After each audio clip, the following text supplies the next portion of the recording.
Susah lah. Makanya sampai Ibnu Qayyim mengatakan orang buruk itu sabar dia di atas jalan syaitan. Tinggal opsinya dua.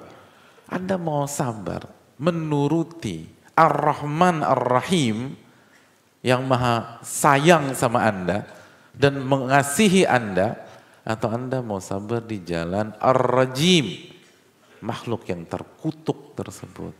Pilih deh. Hanya dua opsi.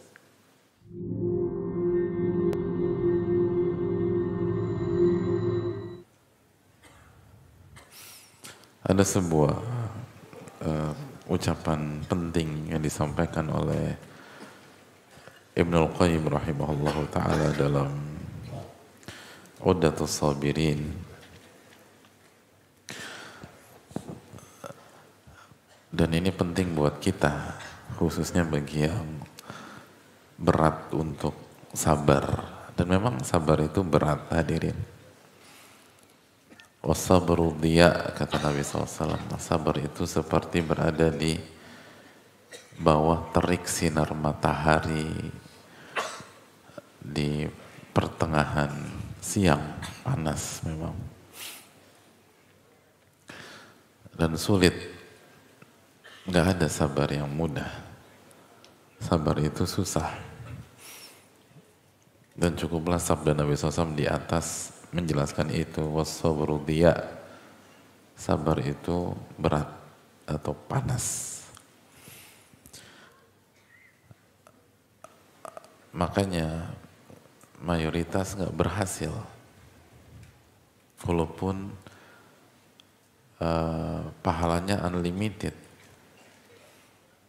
tapi tetap aja kita susah sabar, khususnya ketika hentakan pertama. Kalau itu musibah. Dan kita susah bersabar untuk konsisten dalam beramal soleh. Kajian rutin deh gitu loh.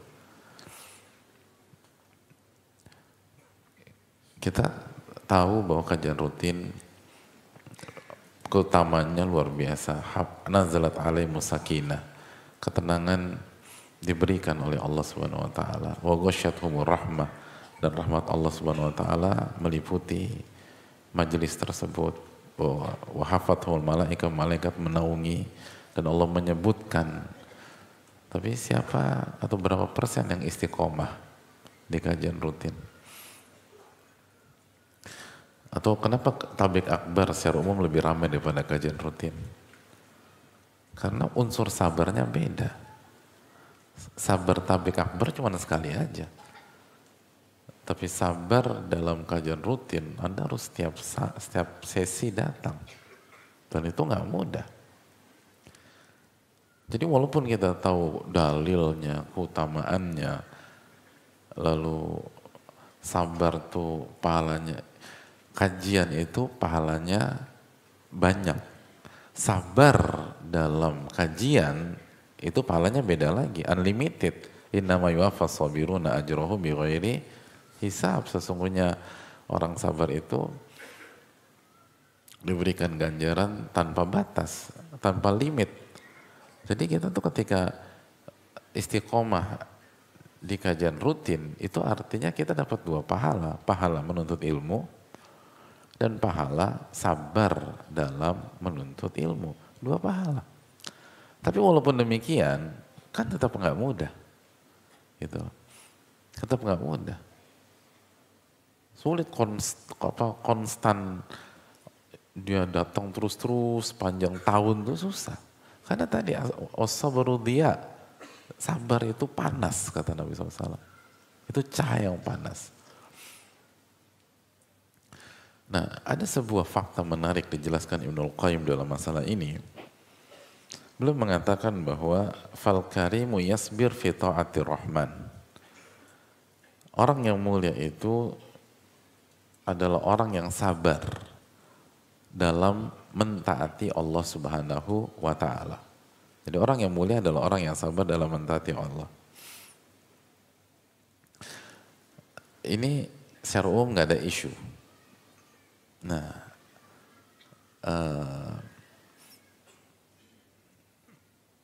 mind blowingnya di berikutnya. Wal-la'im yasbir fi ta'ati syaitan. Dan orang yang laim itu lawannya karim. Karim orang yang mulia, laim lawannya, antonimnya, opositnya. Orang yang buruk, orang yang jahat, orang yang kerjanya maksiat. Ternyata mereka itu harus sabar juga. Yasbir fi ta'ati syaitan. Mereka sabar dalam mentaati syaitan. Falli'amu asbarun nasi fi ta'ati ahwa'ihim wa syahawatihim. Orang-orang yang buruk itu adalah orang-orang yang paling sabar dalam mentaati hawa nafsunya dan syahwatnya. Wa aqallun nasi sabran fi ta'ati rabbihim. Tapi begitu disuruh taat kepada Allah, sabar mereka adalah sabar yang paling lemah dalam taat kepada Allah.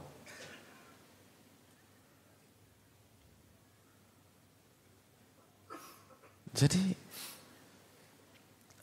kata siapa jadi orang jahat tuh nggak sabar gitu loh. Nah ini. Sekali lagi Ibnu Qayyim dan Roma mengatakan hidup itu hanya punya dua opsi. Hanya ada dua jalan. Jalan Allah, jalan syaitan. Itu aja. Ketika Anda tidak sabar dalam meniti jalan Allah, maka Anda hanya punya satu pilihan dan satu opsi. Anda harus sabar dalam meniti jalan syaitan. Nggak ada opsi lain. Ini kata Ibnu Qayyim bahwa orang yang baik sabar dalam meniti ketaatan. Orang yang buruk ternyata sabar juga. Jadi kita tidak bisa menghindar dari kesabaran. Ini hal penting. Makanya ini mind blowingnya, ini yang kita tuh nggak sadar selama sekali. Makanya kan seringkali orang bilang, aku udah nggak sanggup lagi sabar. Enggak, Anda sanggup. Cuman Anda memilih sabar di atas maksiat.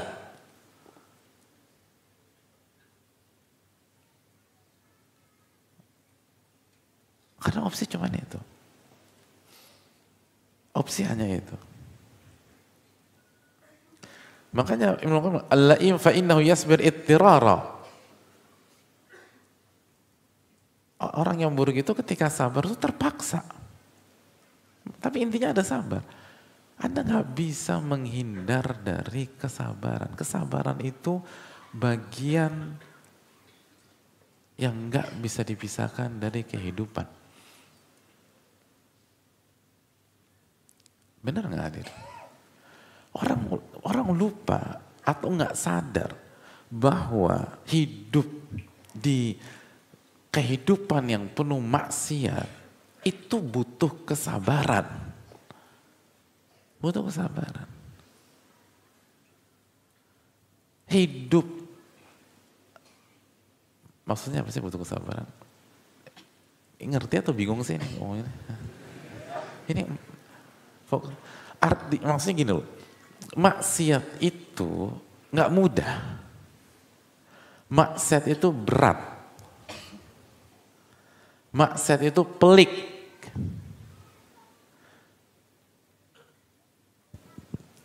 Sehingga memaksa semua yang ada di sana, dia harus sabar. Sabar di sini secara bahasa maksudnya. Harus bisa nahan gitu loh.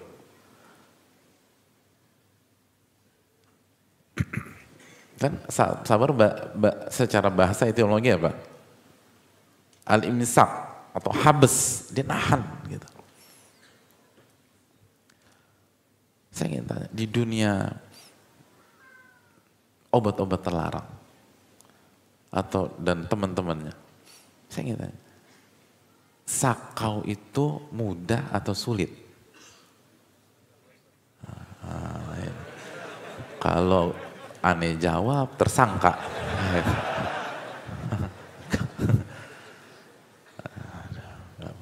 Enggak deh, enggak jadi. Enggak tahu Pak Ustadz gitu. Wih, jungkir balik orang hadirin. Setengah mati. Dan semoga Allah jaga kita ya.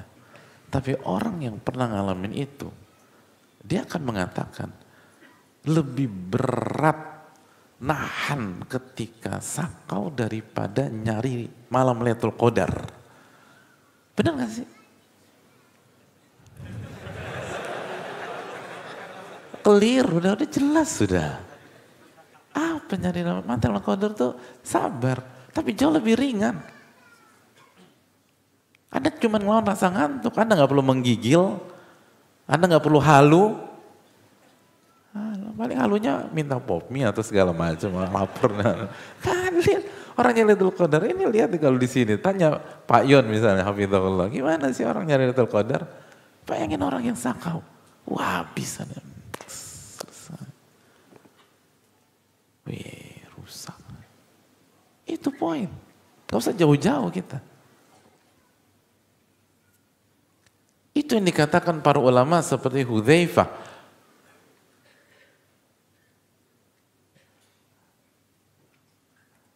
Hudzaifah kenapa? Maksiat itu, kebatilan itu khafif. Mudah, ringan.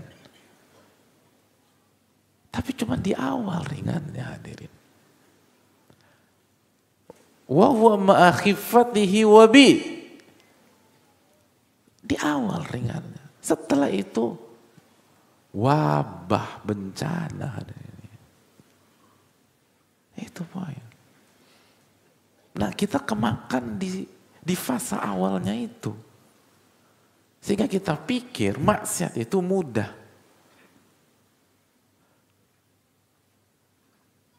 Orang kalau masuk dalam quote and quote lingkaran syaiton, jungkir balik hadirin, habis dia.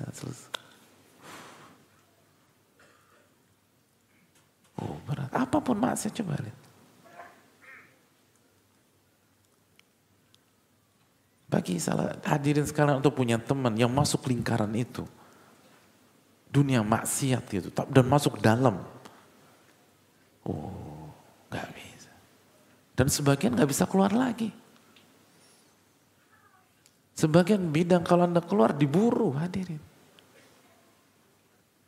Dan tekanan, pressure-nya. Itu berat. Makanya itu kata Ibnu Qayyim. Jadi berhentilah mengatakan kayaknya udah gak bisa sabar. Anda gak buka. Sabar itu bukan opsi. Opsinya adalah Anda mau sabar di atas ketaatan atau Anda mau sabar di atas kemaksiatan. Itu aja. Dua-duanya gak mudah.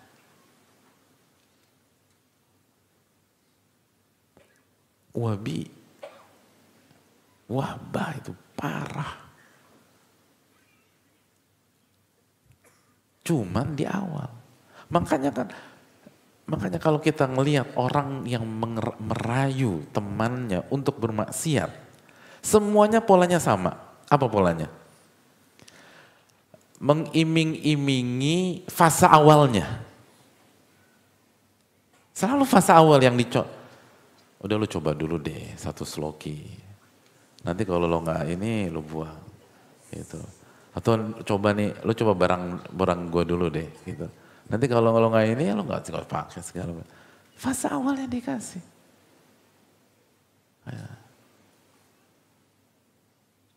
Nggak ada yang fase nggak ada yang fase akhirnya. Nggak ada orang bilang, udah deh lo main perempuan deh, nanti lo AIDS, nanti lo keceking, nanti lo mati, nanti lo menggigit. Nggak ada bilang begitu. Semua bicara fase awal. Gitu loh. Udah lo coba barang gue deh, efektif nih, lo sakau, lo menggigil, lo ke orang Kayak orang gila nanti lo halu, lo segala macam, otak lo berhenti segala macam. Gak ada yang bilang begitu. Selalu yang ditawarkan apa? Fase awal. Karena itu kata Bro, yang paling mudah dalam dunia maksiat adalah fase awal. Itu kata Hudzaifah bin Yaman dari dulu. Al-batilu khafif. Batil itu awalnya mudah. Kenapa mudah? Sesuai dengan hawa nafsu. Begitu masuk, selesai hadirin. Dan banyak yang gak bisa keluar lagi, saking beratnya untuk keluar. Kita gak usah ngomongin orang, lihat diri kita.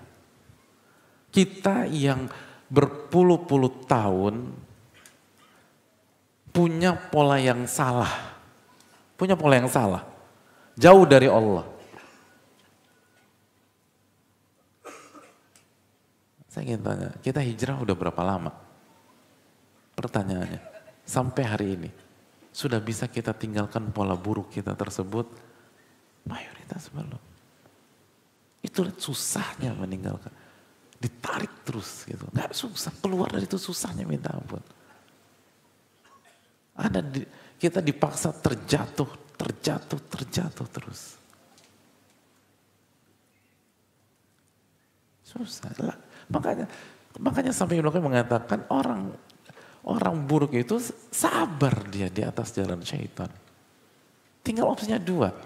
Anda mau sabar menuruti Ar-Rahman Ar-Rahim yang maha sayang sama Anda dan mengasihi Anda, atau Anda mau sabar di jalan Ar-Rajim, makhluk yang terkutuk tersebut. Pilih deh. Hanya dua opsi. Itu poin. Ini yang jadi masalah di kita. Kita pikir kalau kita nggak sabar untuk taat, kita akan hidup santai. Enggak. Santai itu kamuflase. Berantakan hidup dan Anda harus susah untuk agar kita dipaksa ikutin pola gitu. Harus ada orang itu tadi pakai barang haram, harus nyuri sana, harus nyuri sini, bohong sana segala macam, ngutang sana, ngutang sini segala macam, pasti tanya ngumpet sana, ngumpet dari si AB kan butuh kesabaran hadirin. Hah? Yang fulusnya, yang hidupnya ngutang sana, ngutang sini, gali lubang tutup lubang, quote and quote, butuh kesabaran nggak? Ngindar ke sana, aduh kepergok lagi gitu. Bahkan lagi sholat Jumat kepergok, yang punya fulus sebelah kita, nggak khusyuk, berantak, bubar semua. Ya Allah. Jadi enaknya ngutang pas kapan? Di awal enak ngutang. Ngutang tuh enaknya di awal doang.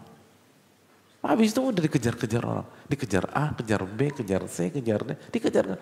Dan itu kan harus ngumpet sana, harus sabar, sabar ngumpet. Sabar menghindar, dalam tanda kutip ya. Sabar berdalih, sabar gali lubang tutup lubang, kan begitu. Dan mau keluar susah. Gak ngerti, itu semua demikian. Makanya Ramadan mengajarkan kepada kita, Anda sabarlah di atas ketaatan. Karena kalau Anda nggak sabar di atas ketaatan, Anda akan dipaksa sabar dalam kemaksiatan. Dan itu fatal. Dan nggak lebih baik. Makanya kebenaran itu thaqil, kebenaran itu berat. Tapi setelah itu manis, kata para ulama. Manis, berat tapi manis. Kebatilan ringan, tapi habis itu dihantam kita habis. Jangan percaya nih. Makanya kan Allah wanti-wanti kan, Allah jelaskan, Allah firmankan, wa mal hayatud dunya illa mataul gurur, tidaklah kehidupan dunia kecuali nipu tuh kata Allah. Makanya ini pentingnya ilmu. Kalau kita nggak baca keterangan ulama, nggak ngerti kita hakikat hidup. Itu tadi makanya, aku udah sabar sama kamu. Aku udah sabar, aku udah habis kesabarannya sama kamu. Aku minta cerai. Emangnya jadi single gampang apa? Tanya aja antum-antum ini gitu. Kan berat jadi single. Jadi mau nikah sabar, ada cerai harus sabar. Gak ada opsi kecuali sabar. Tinggal harus jadi sabar itu bukan pilihan yang bisa kita ambil atau kita campakkan. Itu tanamkan dalam diri kita. Yang bisa kita pilih adalah jalannya siapa. Jalannya Allah atau jalannya syaitan. Itu yang Anda harus pilih. Kalau sabar Anda gak punya pilihan. Semua harus sabar.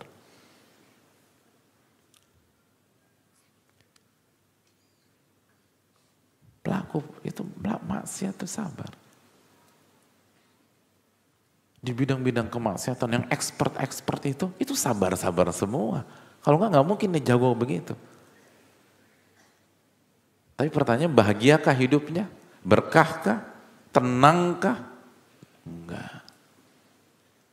Ini yang perlu kita camkan. Dan terakhir hadirin Allah muliakan, sahabat Nabi kita alaihi salatu wasallam sudah menjelaskan kepada kita tentang arti kesabaran.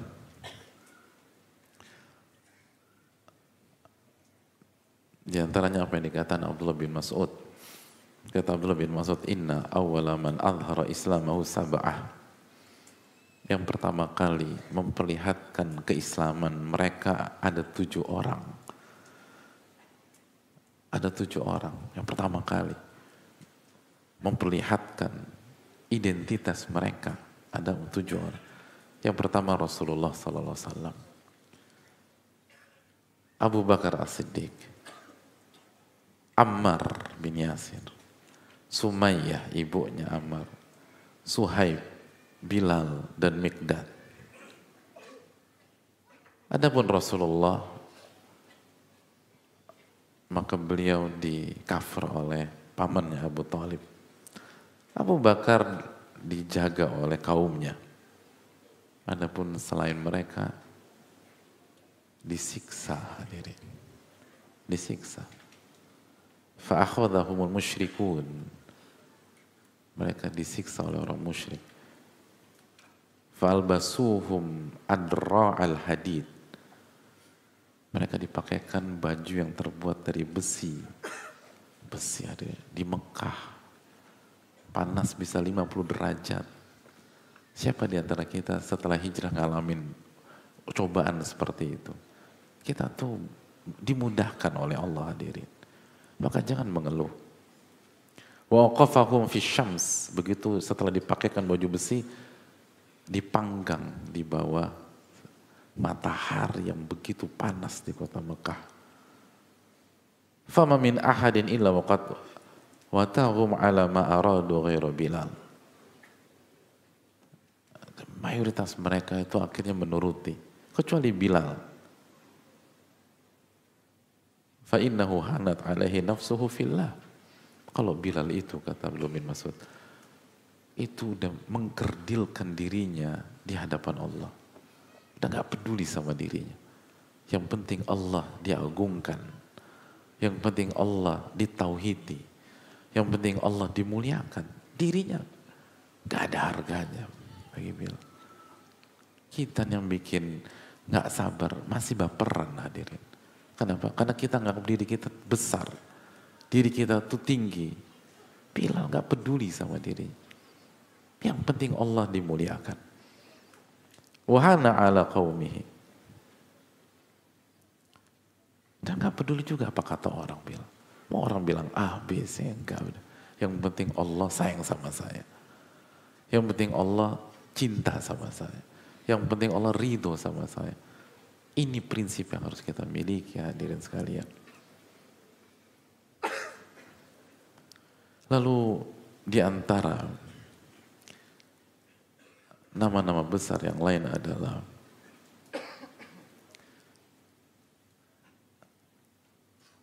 Yasir Sumayyah, Ammar. Ini ayah, ibu, sama anak hadirin. Oh itu disiksa. Wih. Yasir sama Sumayyah itu udah tua hadirin sekalian. Tapi Abu Jahal, Bani Makhzum gak peduli, dihabisi sama mereka. Disiksa habis-habisan.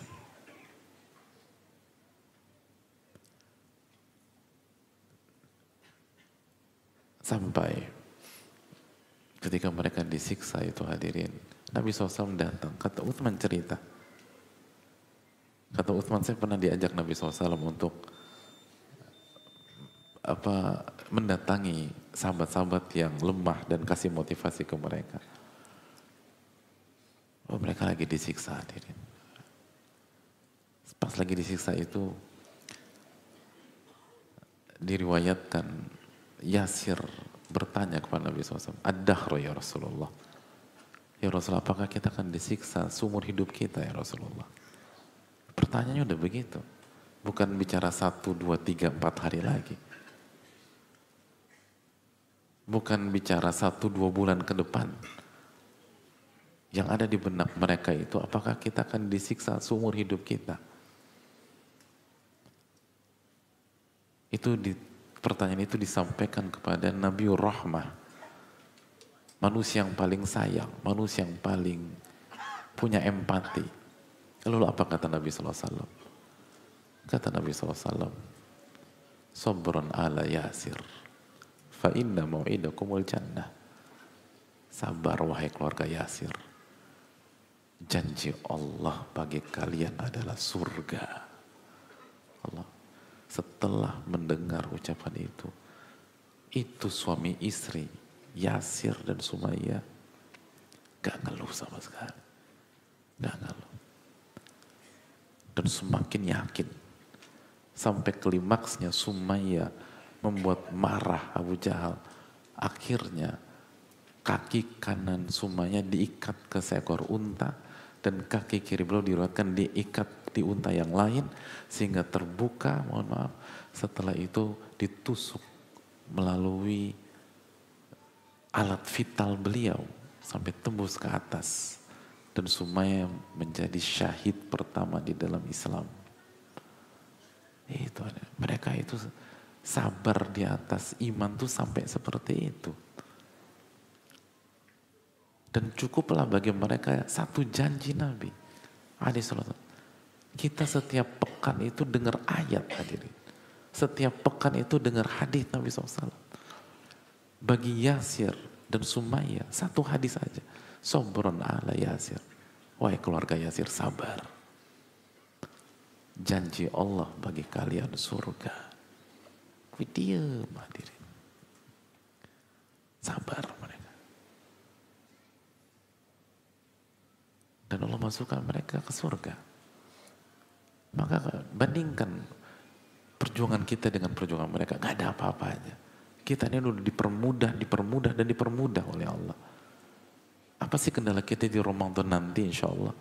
Gak ada dibanding kendalanya Yasir, Sumayyah, Ammar, gak ada. Kecuali sedikit saja. Masa kita gagal hadirin? Masa kita terpuruk? Apa hujah kita di hadapan Allah? Dan hadirin, kita gak pernah tahu. Bisa jadi ini Ramadan terakhir kita. Maka coba renungkan Ramadan kali ini. Dan maksimalkan Ramadan tahun ini. Kita gak pernah tahu. Kalau Allah kasih kesempatan kita Ramadannya, apakah tahun depan Allah kasih Ramadan yang sama? Maksimalkan. Minta pertolongan kepada Allah. Dan habis-habisan. Mereka itu beribadah dengan disiksa, dengan pecutan, dengan luka, dengan aniaya. Sedangkan kita beribadah dengan tenang, dengan AC, dengan kenyamanan, dengan iftar gratis seterusnya. Mana hujah kita di hadapan Allah pada hari kiamat? Oleh karena itu maksimalkan baik-baik. Dan jadikanlah Ramadan 1445 Hijriah ini sebagai madrasah kesabaran. Sabar dalam ketaatan, sabar dalam meninggalkan maksiat, dan sabar dalam musibah. Dan ingat, kalau kita nggak sabar berada di jalan Allah, maka kita akan dipaksa sabar di jalan syaitan. Na'udzubillah, Semoga Allah memberikan taufik kepada kita.